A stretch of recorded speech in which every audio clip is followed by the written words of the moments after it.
Vamos então resumir. Vamos. Ok.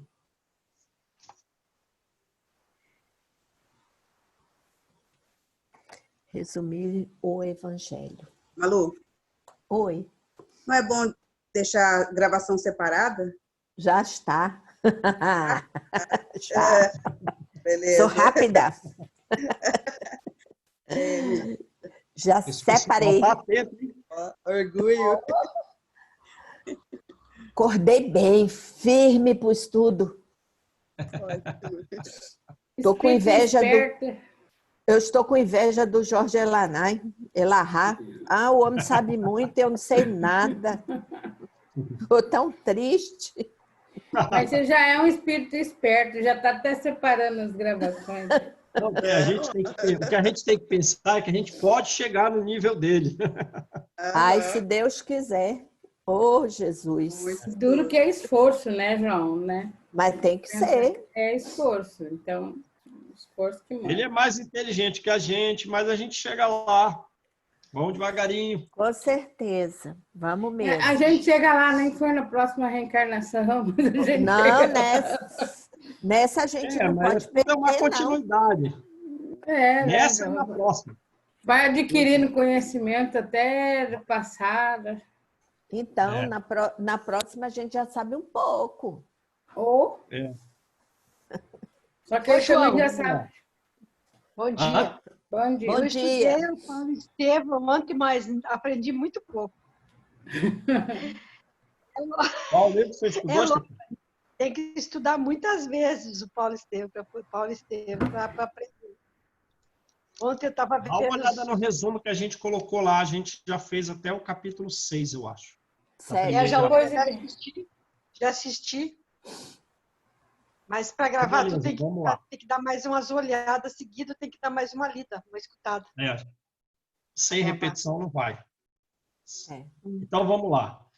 Do livro O Evangelho, nós estamos no capítulo 12, certo?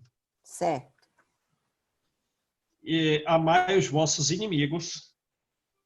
E a gente vai começar agora pela instrução dos Espíritos. Isso. A mensagem de Jules Olivier a respeito da vingança, certo? Sim. A vingança é resquício dos costumes bárbaros que tendem a desaparecer. É semelhante ao duelo, que também é vestígio da selvageria em que vivíamos.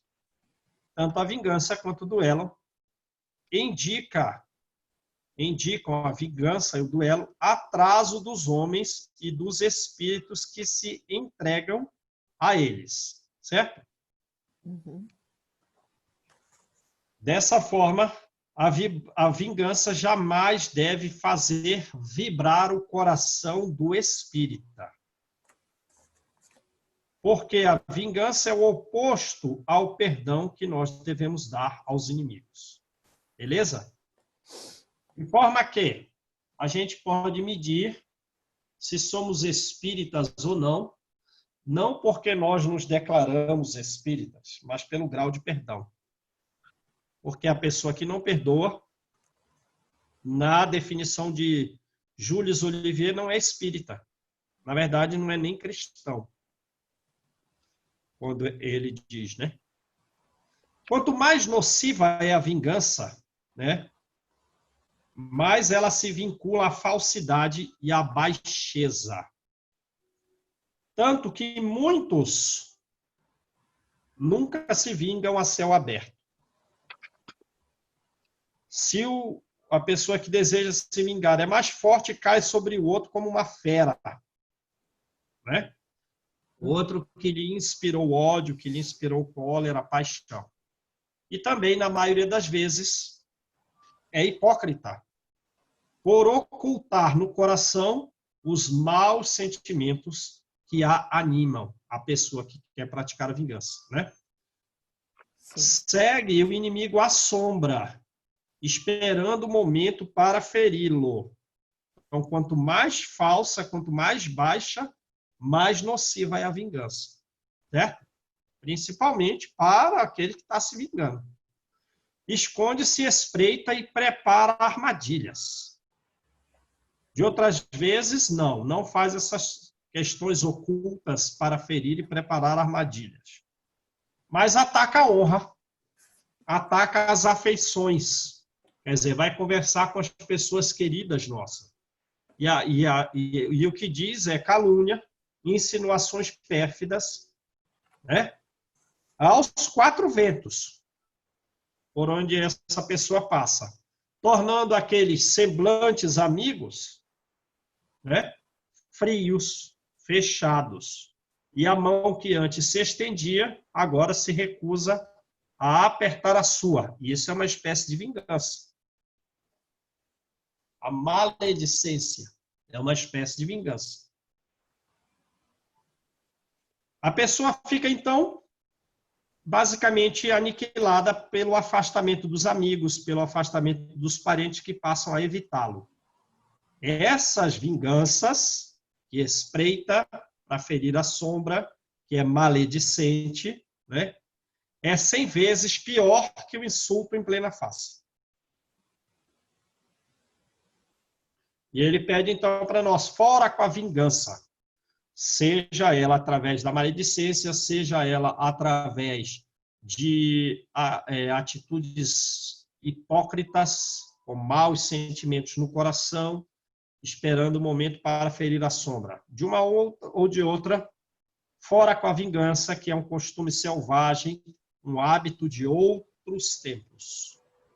João, você falando em vingança, em maledicência, hoje a gente vê muita gente que acaba querendo isso, sendo de certa forma vingativo e tal, mas sobre o codinome de justiça, né?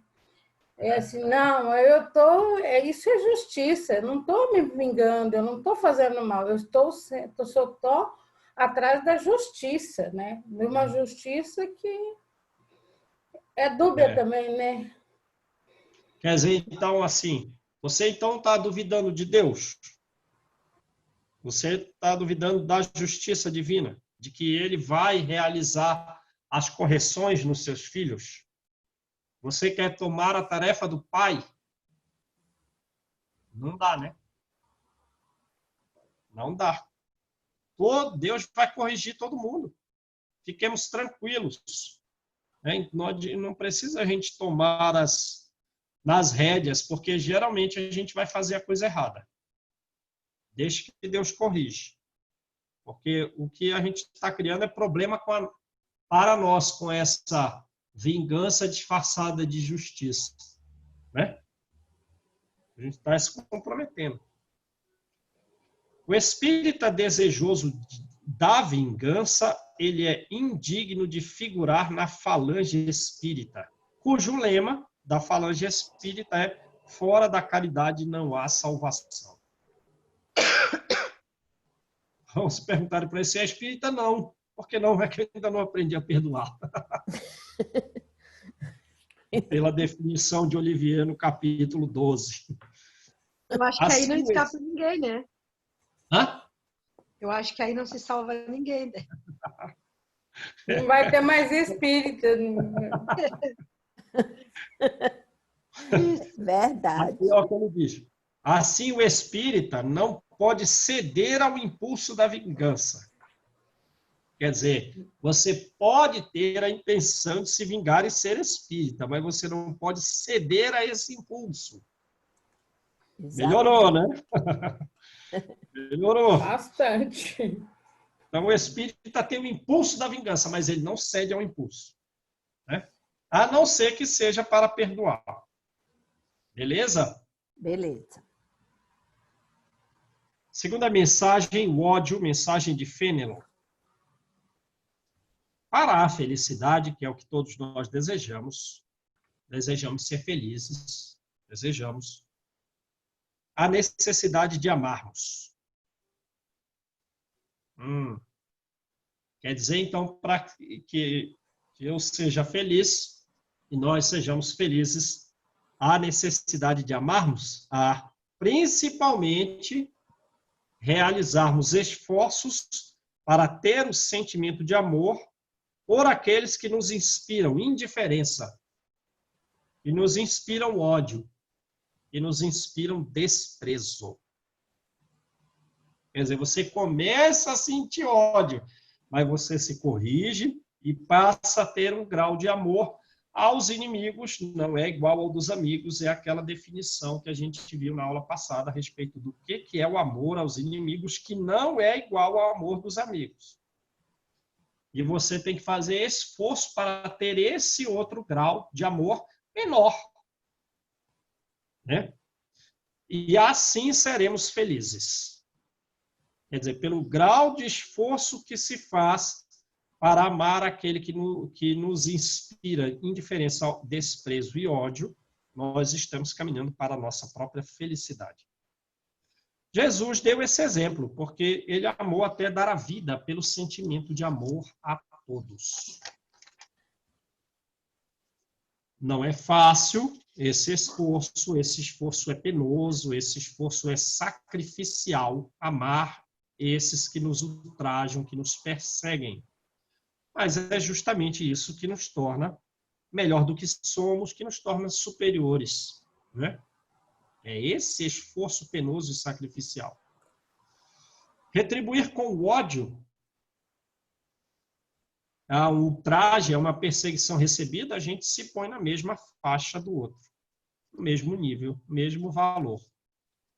A lei de amor, então, pede para que nós amemos a todos indistintamente, naturalmente com graus diferentes, né? Porém, essa lei de amor não nos dá uma proteção contra os maus procederes dos outros. E isso a gente tem que encarar como uma simples prova que produz angústia, né?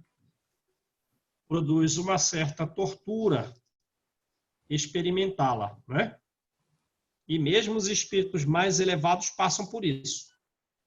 Mas Deus está lá e quem deve realizar a justiça é Ele e não nós. E Ele pune os que violam a lei de amor. Lembremos o seguinte, que o amor nos aproxima de Deus e o ódio nos afasta dele. É uma espécie de revolta com relação às corrigendas pelas quais necessitamos passar. E a gente sabe muito bem quais são as consequências psicológicas da revolta. Já vimos isso, né? É. O duelo. A loucura mesmo. O duelo. Mensagem de Adolfo, bispo de Argel. O elevado, a pessoa elevada, na vida, ela faz pouco caso da aspereza da jornada. E ela não se desvia do caminho reto. Ela tem o olhar constantemente dirigido para a finalidade a alcançar, sem se preocupar com os espinhos, com as urzes, né? Os espinhos roçam a pele dela, que são os atritos com as pessoas, mas não a fere. Nem impede, nem muito menos impede de caminhar. Quer dizer, só roça a pele. Só roça. Só deixa uma vermelhidão na pele. Mas não fere. E nem impede o caminho. Isso é o elevado. Perder alguns minutos que seja com a vingança é recuar nessa marcha evolutiva. E isso é um crime aos olhos de Deus.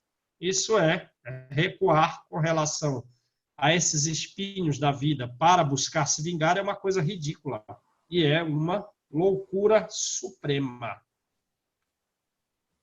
O duelo, ele já é um crime mesmo na nossa própria lei, né? Já que ninguém pode atentar contra a vida do seu semelhante. Devemos lembrar que só seremos perdoados se também perdoarmos. Assim, nós somos juízes em nossa própria causa. Beleza? Sim. E a gente vê todo dia duelos aí. Não é mais aquele duelo naquela linguagem que a gente traz do passado. O que é um duelo? Hora marcada para um encontro. Não, mas qualquer atrito aí, uma pessoa tira a vida do outro todo dia. Enquanto uma gota de sangue humana for derramada pelas mãos dos homens, não haverá na terra a implantação do reino de Deus, que é o reino de paz e o reino de amor. Esse reino que traz a paz e o amor, ele deve banir a má vontade, o ressentimento, o rancor, a discórdia e a guerra, a animosidade, né? De forma que essa palavra duelo, atrito, briga, tem que existir só na linguagem, como recordação do passado. O que deve existir entre nós é a nobre rivalidade da prática do bem. Puxa, olha o que a Deise está fazendo, eu vou fazer também. Olha o que a Malu está fazendo, que legal, eu também vou seguir esse exemplo, é um bom exemplo. Então, a nobre rivalidade da prática do bem. Olha como é que a gente estava falando dele? Jorge Elahá, que capacidade, que nível intelectual, que nível moral superior ao nosso, quanto conhecimento, ele deve ter se esforçado muito. Naturalmente, né? Já tem mais tempo de estrada que a gente e é mais inteligente, qual é o problema? Vamos ser igual, né? Vamos correr atrás. Né? Vamos correr atrás. Vamos rivalizar com ele, gente. Se mede pelo esforço, né, João? É pelo esforço. Se a gente não tem essa inteligência, o Tico é mais fraco e o Teco também, fazer o quê? Então ele mais facilmente, digamos assim, em tempo mais curto, ele aprende as coisas. Mas a gente também chega lá. Se não for nessa, na próxima. Todo mundo junto aqui de novo. É uma continuidade. Essa é a próxima, é uma coisa só. Quanto antes a gente começar, melhor é. Já a tecnologia vai estar melhor. Claro, já que, como diz ele, né, nós estamos na recuperação, porque nós perdemos a prova final. Então, vamos lá. Então, próxima mensagem, o ódio, mensagem de Santo Agostinho, beleza? O duelo. Então, é a segunda mensagem sobre o ódio, né? Não, duelo. Ué, o que eu escrevi o ódio? É duelo, né? Tá olhando no livro aí? Tô. Copiei errado aqui. É ainda sobre o duelo, né? Duelo, é o item 12, do Santo Agostinho. Corrigir aqui. O duelo é o desprezo pela vida, né? O duelo é uma covardia moral e se assemelha ao suicídio. O suicida não tem coragem de enfrentar. Por que se assemelha ao suicídio? O suicida não tem coragem de enfrentar as dificuldades da vida, as vicissitudes, os problemas. E o duelista não tem coragem de suportar as ofensas. Jesus não disse, aí ele faz uma pergunta para nós, que há mais honra na apresentação da outra face do que no exercício da vingança? E quem morrer pela espada perecerá? Ora, o duelo está, portanto, condenado. Não há coragem, não existe grandeza de alma no temperamento violento, em rugir como um leão a menor injúria recebida. Né? E ante a intenção de duelar que nasce do temperamento violento, que nasce do rugido interno, uma voz bradará se continuar com a ideia de agressão. Caim, que fizeste do teu irmão? Né? E qual é o valor de salvar a honra diante dos homens por alguns instantes e não perante Deus, por longo tempo? Porque o que duelar salvou sua honra perante os homens por um curto prazo e se lançou em região inferior por prazo multissecular. Essa salvação de honra é uma loucura. Jesus, por tudo que ele sofreu, todos os ultrajes recebidos, espinho, lança, pregos, madeiro, zombaria, ele exigiu sangue pelos ultrajes recebidos? Ele pediu alguma coisa? Não. A última mensagem dele foi uma prece em favor dos inimigos, dos algozes, que o consideravam inimigo, mas ele os amava. Né? E assim como Jesus, nós também devemos orar e perdoar os nossos ofensores, né? Com esse conceito de amar os inimigos, quando sofrermos um golpe, nós vamos sorrir. Quando sofrermos um ultraje, nós vamos perdoar. Obviamente, por essa postura, o mundo nos chamará covardes, né? Uhum. Mas mostremos que não temos medo de sofrer o que quer que seja, assim como Jesus não teve medo de ser coroado de espinhos. O que nós não queremos é assassinar os outros, ferir os outros, agredir os outros por essa ideia falsa da honra. Nós não temos o direito de vida e morte uns sobre os outros. Só a natureza tem esse direito. E ela faz com o intuito de reformar, de melhorar, de reconstruir. Então, o suicida e o duelista, ambos estão marcados com sangue e eles terão rudes e longos castigos.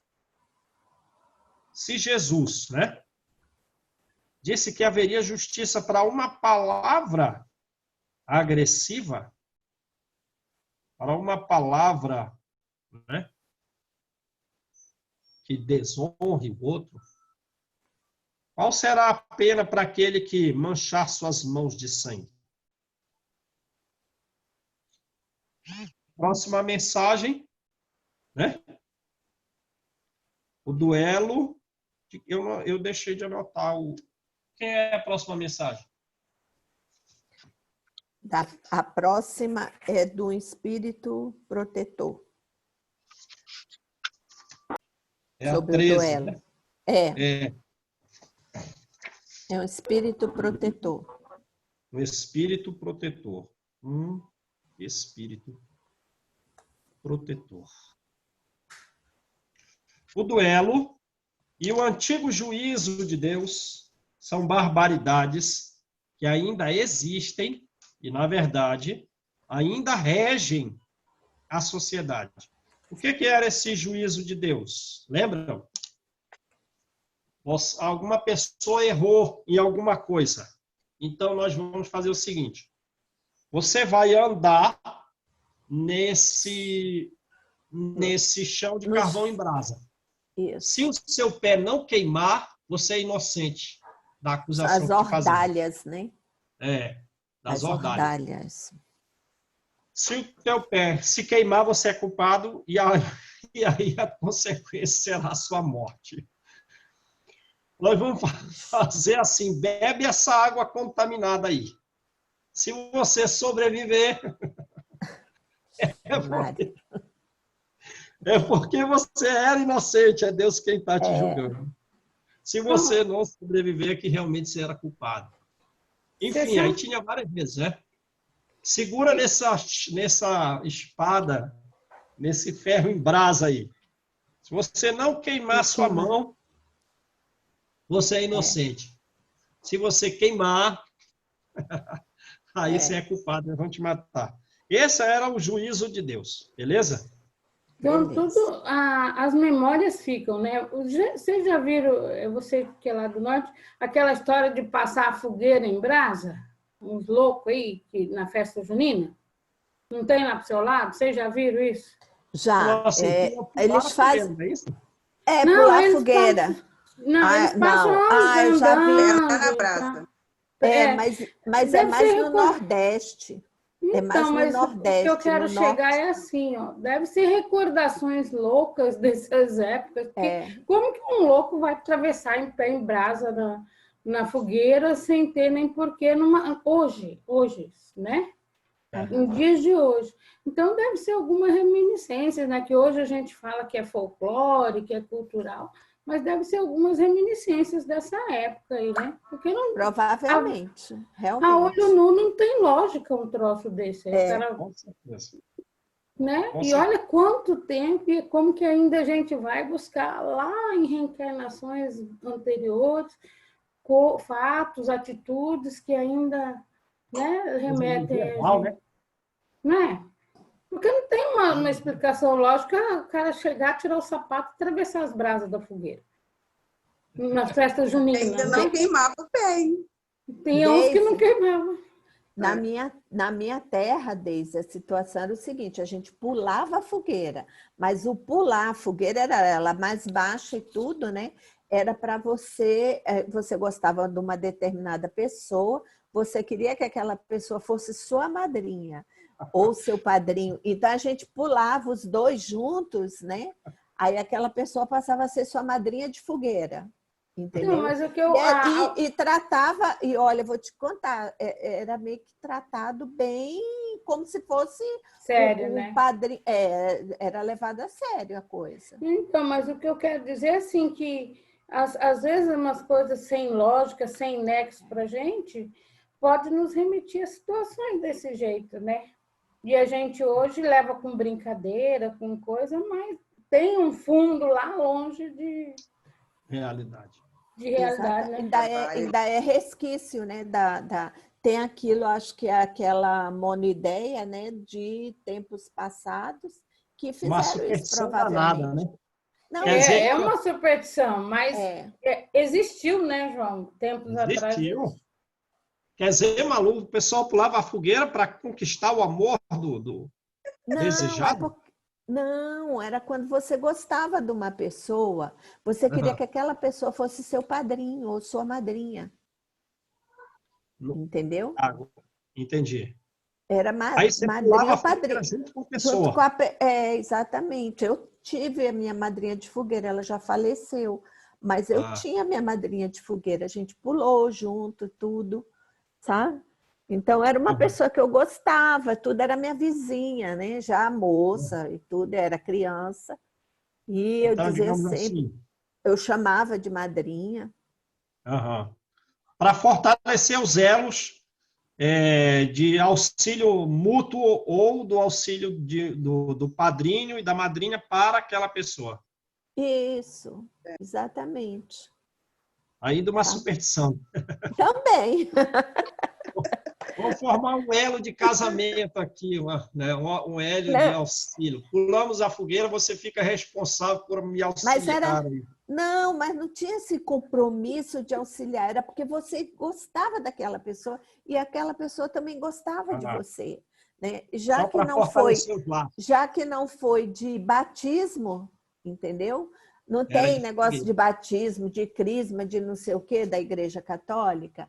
Então, a gente fazia, na época de São João, Santo Antônio e São Pedro, ali as fogueiras, a gente fazia essa questão do batismo. Entendi.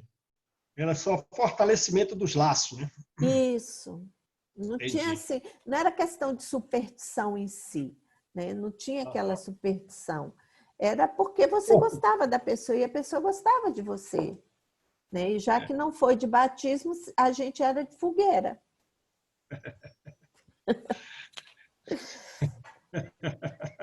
Aproximava mais.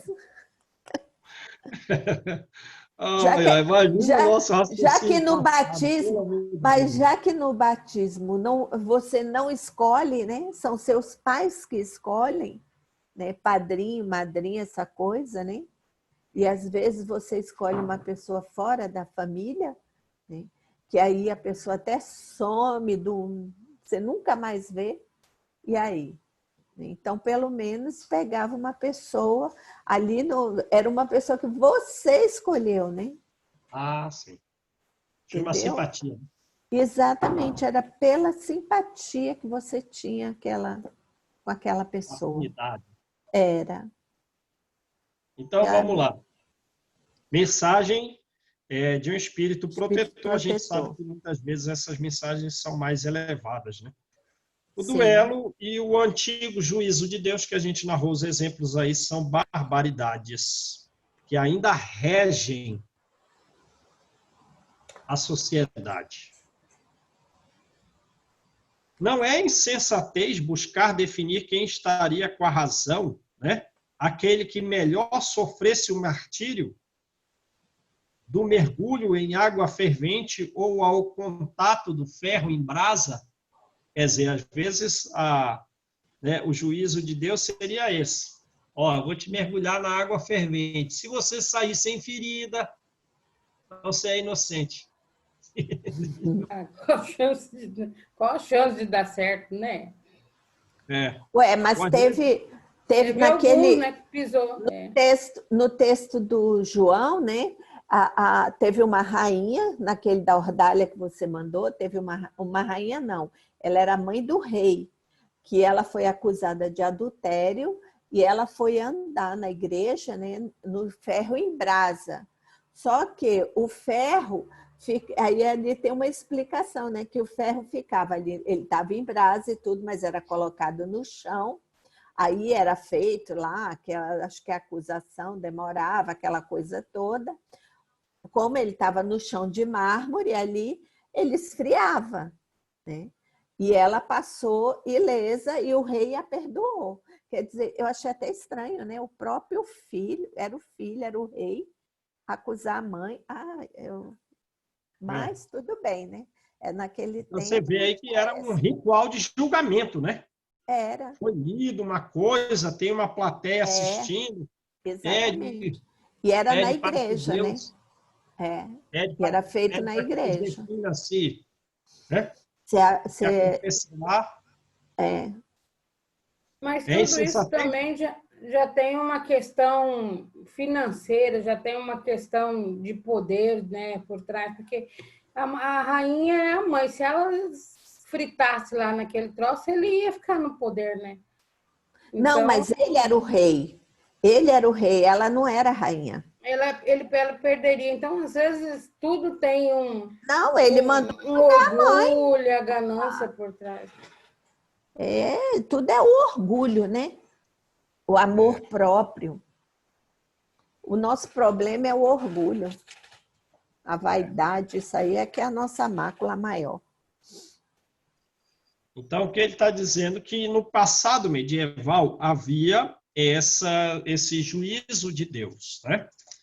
Em que se mergulhavam as pessoas em água fervente e quem não sair ou segurar ferro em brasa ou alguma parte do corpo tocar o ferro em brasa e, a depender das consequências ou não, menos graves, a pessoa seria perdoada.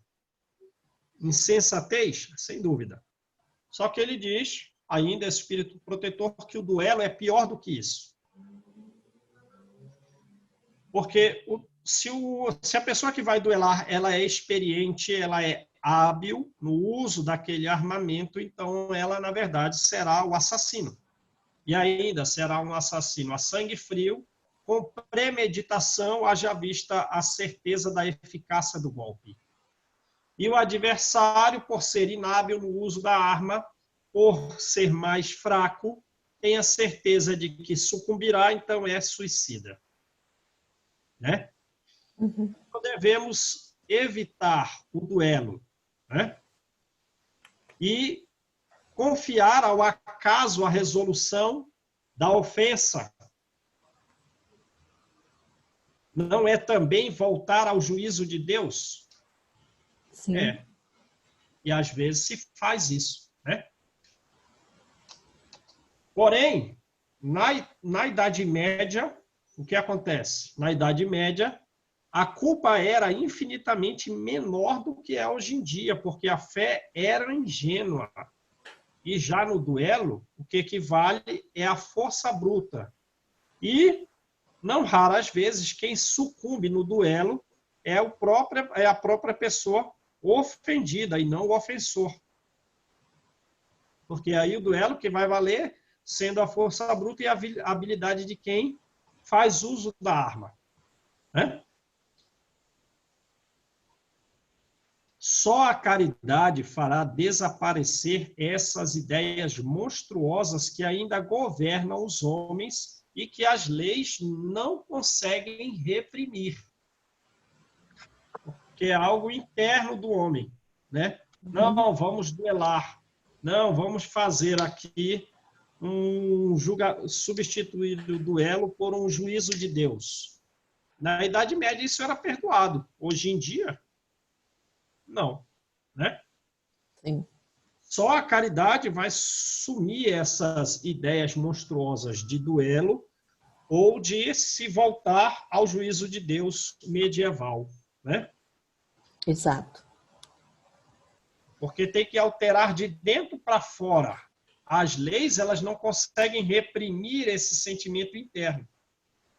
As leis, elas interditam o mal, mas não alteram o interior. Só a caridade altera o interior do homem, porque é preciso que ele queira e ame fazer o bem e tenha horror ao mal. Certo? Certo. Beleza? Beleza. A gente Agora tem que pesquisar. O que seria bom a gente pesquisar é, ele diz que hoje em dia ainda tem muita gente praticando esse juízo de Deus. Em alguns países do Oriente, eu acho que isso é fácil de ver, né? É. Fácil de ver. Agora a gente também tem que procurar se não tem mais próximo a nós, pessoas praticando essas questões equivocadamente. Então, vamos lá. A próxima mensagem é de Francisco Xavier, ainda sobre o duelo, certo? Sim.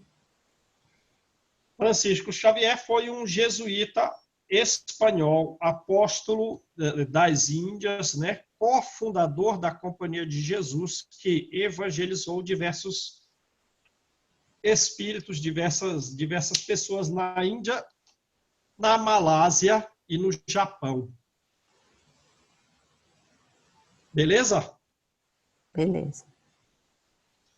Os atrasados e loucos nos censurarão caso recusemos revidar uma ofensa.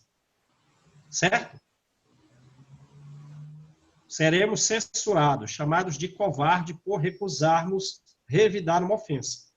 Mas os espíritos mais esclarecidos, intelectual e moralmente, dirão que é um ato de sabedoria nossa. Às vezes, por uma palavra dita de forma impensada, não teve intenção de ferir. Uma palavra dita de forma inofensiva, né? O nosso orgulho se sente ferido. E damos, em consequência, uma resposta áspera e fica, então, instalada uma provocação, né? Correto? E começa ali um duelo verbal que pode se tornar um duelo físico, né? É cristão o que duela? Não. Como já falou Júlio Olivier na primeira mensagem, certo? Outra. Que dívida haverá para a sociedade por privarmos alguém dela? Tirarmos um pai de seus filhos, o esposo de sua esposa, né? Um pai que cuida dos pais. E aí, esse raciocínio pode envolver um grande número de pessoas, correto? Sim. Por quê? Como serão os netos que nascerão daquele pai cujo, digamos assim, ainda jovem, nós matamos o seu pai e ele levou, então, uma vida desregrada socialmente. A gente pode, por um assassinato de uma pessoa, comprometer uma grande gama de espíritos por prazo muito longo. É. E aí vai ter que responder por tudo isso. E ainda, praticamos o ato. Qual é o nosso grau de remorso posterior à prática do equívoco? Né? De forma que, para o ofendido que busca se vingar, não está em jogo somente o amor próprio ferido, mas está em jogo também os causticantes remorsos que ele possa experimentar nessa vida ou na outra, caso ele busque a vingança. Né? E isso se não for ele que vá sucumbir no processo agressivo.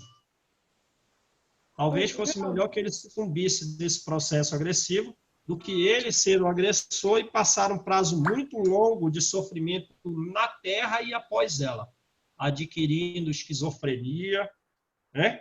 E outras consequências muito mais graves. Bom, hoje a gente poderia traduzir esse duelo por aquelas histórias de tirar satisfação com o outro, né? Quantas vezes, porque a gente fala duelo, você vai lá e chama a pessoa para ir para o duelo e lá um mata, outro morre. Hoje a gente dificilmente vê isso, mas essa questão, você liga a televisão, você vê, fulano fez uma coisa, o outro foi lá tirar satisfação com ele e acaba em morte. Exato. Lógico que tudo por trás tem o plano de reencarnatório, né? Mas talvez não precisaria tudo aquilo. Mas é por esse orgulho, esse ímpeto que hoje não deixa de, em outras palavras, se chamar o duelo também. Mas vai lá, vou tirar a satisfação com o fulano lá. E acaba em tragédia. Coisa que poderia ter sido evitada. Porque ninguém vai pegar uma arma e ainda existe, né? Mas vamos supor que nós somos uma sociedade civilizada. Então, ninguém vai ficar correndo atrás do outro com arma. Mas tirar satisfação e falar com fulano, às vezes até no meio da família não acaba em morte logo, mas é ruptura de amizade, entre nós, às vezes os parentes ficam sem falar com o outro, e questões que não deveria mais existir, né? Assim. Mas eu falo assim, é uma evolução desse duelo aqui, né? Ainda é o duelo, Ainda é. Eu já vi parentes meus pegou um coco e jogou na outra, assim. A sorte caiu no pé, caiu no pé e teve que ser, quebrou, teve que pôr gesso e tudo mais. Teve que engessar. Tá? Quer dizer, é um duelo. É duelo. Duelo. Não é aquele que, quer dizer, não matou, mas tinha intenção. Porque você pegar um coco e jogar numa pessoa... É pesado, né? É muito pesado. Com força. Nossa, é um apedrejamento. Verdade. Tudo isso vai ter consequência, né?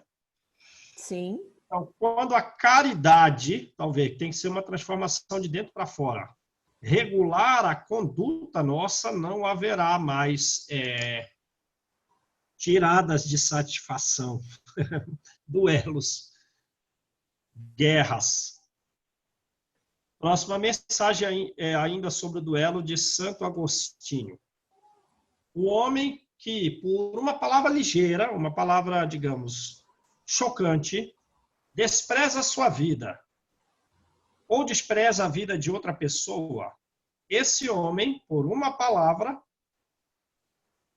rapidinha, uma palavra rápida, esse homem é 100 vezes mais culpado do que um bandido que entra numa casa para roubar e porque, em algumas vezes, as pessoas se opõem aos seus interesses, ele acaba matando alguém. Entenderam bem? Então, o que ele está dizendo? O duelista que, por uma palavra, despreza a sua vida ou a vida do outro é 100 vezes mais culpado que um bandido.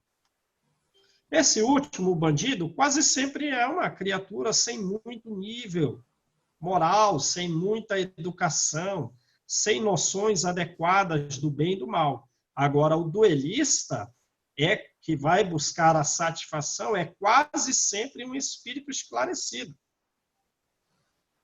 O primeiro, o bandido, ele é brutal. A morte é brutal E, digamos ali, não houve uma pré-meditação, né? Foi para a hora de se salvar e ele só queria roubar um objeto. O outro não. O outro mata com polidez. E por ele ofertar sua própria vida, correr risco de vida, ele é desculpado pela sociedade. Mas quem é a sociedade, a não ser um conjunto de ignorantes? O duelista não tem como desculpa a exasperação do momento, o arrebatamento do momento, a paixão, pois ele teve tempo para refletir, de forma que ele, em busca do duelo, age friamente, age com premeditação, com cálculo, com estudo para matar. Olha esse estudo. Uhum. Né? Calculado e estudado. 100 vezes mais culpado que o ladrão. É. Né? O duelo é resquício da barbárie em que vale a lei do mais forte e ele desaparecerá pela fé na vida futura. Né? Pela crença que se tem na vida futura. E Allan Kardec traz uma nota de rodapé. Os duelos têm diminuído, né? Certo? O uso da arma, ostensiva ou oculta, é um sinal nos costumes dos povos e dos tempos. Beleza? A abolição desse costume do uso de arma ostensiva ou oculta, que era característico esse uso em determinada época e ainda é de alguns povos. A abolição desse costume mostra um abrandamento da alma humana. A própria história nos revela que no passado os homens, quando iam sair das suas casas, eles vão montados a cavalo com uma armadura, uma lança, uma espada, né? E em outras épocas mais à frente, a espada era meramente um símbolo, um adorno usado à cintura, um acessório na qual o que mais importava era o brasão da família, digamos ali, marcado, esculpido na arma. E os combates anteriormente eram realizados na rua, em que as pessoas se afastavam para deixar o campo livre aos combatentes. Hoje em dia há o combate, sim, mas as pessoas se ocultam para que não seja realizado o combate a céu aberto. Porque muitas vezes vão aparecer pessoas que buscarão evitar esse conflito. O que antes só se afastava, hoje não, deixa disso, deixa disso. A morte hoje causa comoção, né? Nós nos emocionamos. No passado, ninguém dava atenção a isso. Podia ver cadáveres e cadáveres na rua sem se importar com o que tenha vivido de dor aquela pessoa. O espiritismo, assim, incutindo a ideia de caridade e de fraternidade, eliminará a tirada de satisfação, o duelo. Beleza? Uhum. Beleza. Tá dando uma melhoradinha, João, né? Hoje, por exemplo, uma mãe, aconteceu agora há pouco, o ex-genro foi matar a filha, ela para salvar a filha, ela se postou à frente, morreu a mãe, a filha sobreviveu. Então, esse ato de amor ainda existe, assim, não como duelo, mas aí como uma maneira, pelo amor, de salvar o seu ente querido, né? Mas ainda existe muito duelo ainda hoje nessa parte de... Ah, sim, né? Sim. Não é nem duelo, né? Porque isso daí, quer dizer, o cara vai, a pessoa não está nem esperando, o cara vai com a intenção de matar aquela pessoa. Quer dizer, a pessoa não está nem sabendo, ela não tem uma arma, não tem nada para se defender. Houve um duelo, houve um atrito, né? Houve um atrito, porém não foi conforme desejava o duelista agressor, o que estava buscando se vingar, né? Às vezes de palavras ditas pela mulher, ele não se exasperou, planejou matá-la, foi tentar matá-la. Houve um atrito? Houve, a mãe morreu, né? Mas você vê aí, houve uma defesa, né? Um ato nobre de defesa da mãe, dando a sua vida pela vida da filha. Né? Pior é a situação do agressor. Sim. A mãe resgata. Ele pode ter um grau de compaixão imenso por ele, porque ele vai passar ali um prazo muito longo para se recuperar disso. No plano espiritual e na próxima vida, porque a justiça divina não se interrompe. É. Né? Verdade. Região inferior significativa, muito sofrimento.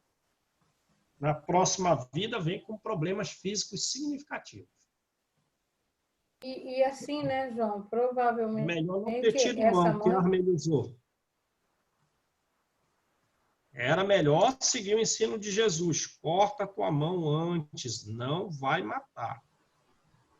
Não seja causa de escândalo. E na provavelmente, não pensa vir sem mão. muito provavelmente essa mãe também já tinha um compromisso, né? De tirar Davi, ou alguma ela vai resgatar. Até mesmo pelo que a gente estudou aqui próximo, mas é um resgate, né? É uma situação dolorosa de forma geral, né? Para a família. Mas é o que fala, tudo tem a mão de Deus ali, né? Que se a gente conseguisse, porque é muito fácil falar quando não está dentro da casa da gente. Assim, né? Você avaliar, tentar entender, mas quando está para próximo da gente, às vezes é difícil compreender.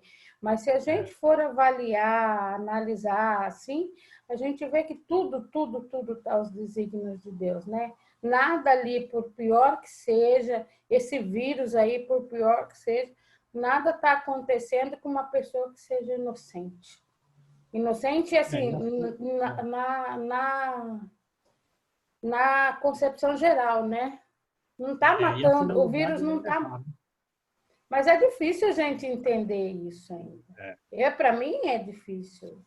É fácil ela resgata, ela está em situação melhor no plano espiritual, sem sombra de dúvida.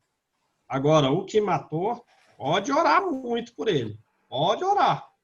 Pode ter um grau de compaixão imenso, porque ele arrumou um problemaço. E longo. Verdade. Grave e longo. Que triste, né? E a gente está vendo tanto isso. Mas é o que aquela vez que eu estava falando para vocês, que o Jorge Elahá falou na palestra dele, né, com relação às provas, né,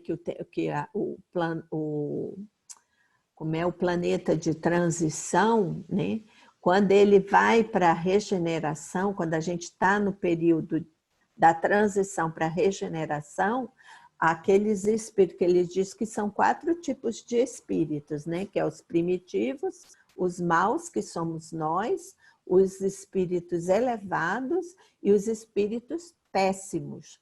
Os péssimos, esses só vêm de vez em quando aqui, como os elevados, mas que quando é no período de transição, tá? Na época da transição planetária, eles têm a oportunidade do reencarne para se elevarem, né?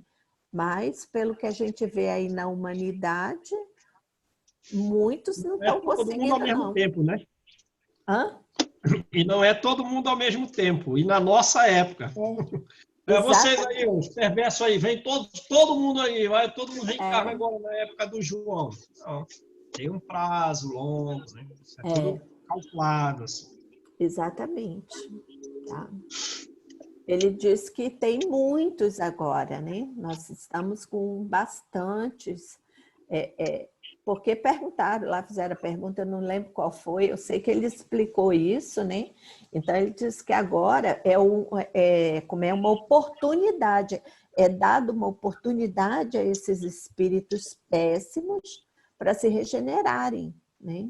Junto com o planeta. Agora, pelo que a gente vê hoje em dia da humanidade, não está alcançando isso, não. Tem muita gente aí que, meu Deus, não estou julgando ninguém, não sou juiz de ninguém, mas você fica olhando que determinadas pessoas é de uma crueldade, nossa, que só no primitivismo mesmo que acontecer essas coisas. E o trabalho, né, reencarnatório, para vir, talvez, numa compulsória, ou seja lá como for, para reunir esses espíritos todos, até mesmo nós aqui, né? Como que foi o trabalho da espiritualidade? Tempo, né? Disposição, assim, porque tem que ter um planejamento. Provavelmente nós desencarnamos na encarnação passada em épocas diferentes. Teríamos que ter hoje condição de estar reencarnado aqui, você vê prazo, quando que nós nascemos, que forma. Então, é tudo um planejamento muito, muito grande, né? E tirar esse povo, sabe, lá do umbral, sabe, ou mesmo nós, né? Como que foi o trabalho da espiritualidade para conseguir, e ainda assim ela nos protege o tempo todo, né? Nos livros do André Luiz é que a gente vê bem toda essa parte do planejamento espiritual para a nossa reencarnação. Não é fácil, não. Não é o trabalho de uma semana, de um mês, Ixi! Nossa Senhora, é um trabalho de 30, 40 anos que leva para botar a gente aqui, né? E a gente ainda vem aqui para fazer coisa errada. Pode botar tudo a perder, né? Mas vamos continuar estudando 7 horas para melhorar um pouquinho. Fala, Ana. Malu, no livro Brasil, Coração do Mundo, quando Jesus tem uma reunião com Ismael, ele diz, abra as furnas e faz esse povo encarnar aqui no Brasil. Então, a gente também não é coisa boa, não. Não, é como o Jorge...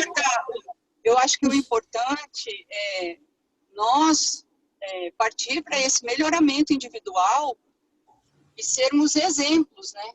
Porque esse pessoal também teve a chance, assim como nós estamos tendo, entendeu? Exato. Eu acho que isso é a parte mais importante, até essa consciência, a consciência da nossa transformação. Mas é o que o Jorge falou, né? Exatamente a questão essa. Os espíritos maus somos nós. Nós somos espíritos maus. Porque senão não estaríamos aqui, né? Exatamente. Tá? Tem nível intelectual, mas baixo nível moral. Verdade, gente. Quantas vezes... O Haroldo falou também sobre isso. Ele diz que, como diz Jesus, ele não veio para os sãos. Ele veio para os doentes, por isso que o Brasil, quando trouxe a árvore para o Brasil, né, a árvore do Evangelho, trouxe também todos aqueles, como a menina acabou de dizer, os das furnas. Vieram todos para cá. E ele dá o exemplo de Emmanuel. Sim. Ele dá o exemplo de Emmanuel, de Padre Manuel, que ele foi, né? A regeneração de Emmanuel. Estamos na luta. Exatamente. O negócio é continuar. 5 leões por dia. Tem que ser para melhorar, tem que matar uns 5 por dia ou mais. Vamos lá, gente. Quem faz a oração aí pra gente? Agora a Ana tem que pagar os boletos, né, Ana? Não, você não acabei de sair do mercado. Eu escutei 1h30 fazendo compra. Tá vendo? Ó, tá melhorando.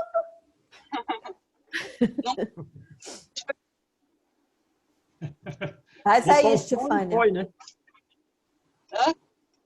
Botou um fone e foi. Escutei no fone. Chama otimização do tempo, né? Uhum, com certeza, não pode perder tempo. Isso mesmo. Tá certo, é verdade. Daqui a pouco eu vou para o mercado também. Gente, minha cachorra vai latir. Alguém aí faz a... Oração. Amado Mestre, Jesus, obrigado por mais esse dia de estudo, de reflexão, de entendimento, que através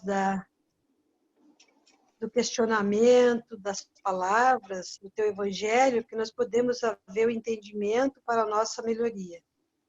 Nos dê sabedoria, Jesus, para que possamos junto, através dos teus ensinamentos, Pai, possamos nos seguir na linha reta, para que possamos chegar um dia ao progresso e podermos nos tornar um espírito melhor, apesar das dificuldades que vamos vencendo dia a dia, refletindo, errando e acertando, mas que possamos, Senhor, tomar essa consciência que aqui estamos para esse progresso. Abençoe o nosso planeta, nossas famílias, os doentes, todos aqueles que estão passando por um momento de dificuldade, de raciocínio lógico, que precisa melhorar o nosso planeta, o nosso mundo, que foi nos dado com tanto amor, tão rico, que possamos desfrutar dessa riqueza, Senhor, para o progresso de uns ajudando os outros, através da palavra, através do gesto. Que Ele nos traga entendimento, Senhor. Agradeço por este dia, pela chuva, pelo sol, que nós chegaremos no caminho que nos foi ofertado para sermos melhores aqui neste planeta. E que possamos um dia partir daqui mais leve e, se precisarmos, retornar tantas vezes quanto for necessário para o nosso progresso. Abençoe os nossos irmãos que já partiram, que estão voltando para a casa do Pai, que se sintam regenerados para o entendimento da nova vida, novos estudos, novos trabalhos. E a nós que aqui estamos na luta, Senhor, nos dê brandura, sabedoria, que o nosso orgulho seja extinto, possamos caminhar na trilha do bem. Abençoe o nosso lar, a todos aqui presentes e aqueles que aqui não puderam estar, Senhor, aqueles que estão em casa. Abençoe, Senhor. Agradecemos hoje e sempre. Graças a Deus. Assim seja. Tchau, gente. Tchau, pessoal. Até amanhã. Deus, valeu. Bom, Tchau, gente. obrigada.